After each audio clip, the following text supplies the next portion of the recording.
Siyempre, kinukuha mo. Game na. Ano artificial and natural na pamamaraan ng birth control ang alam mo? Yung artificial, yung mga pills, condom, at saka ano pa ba? Yun lang. Yung natural, yung parang 7 days before, 7 days after na parang kung safe yung babae, pwede kang gamitin ng husband mo para makaiwas sa pagbubuntis, ganun. Tapos, Sa tingin mo, morally wrong ba ito o hindi? hindi. Kasi nakakatulong naman siya sa pagpaplano ng pamilya.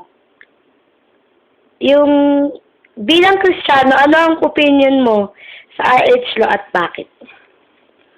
Tingnan ko, hindi naman siya masama.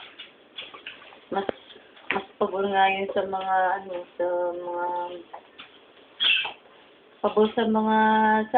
mga hindi nakakaalam nung yung sa pagpaplano ng pamilya, mas mas bibigyan ng protection yung mga kababaihan.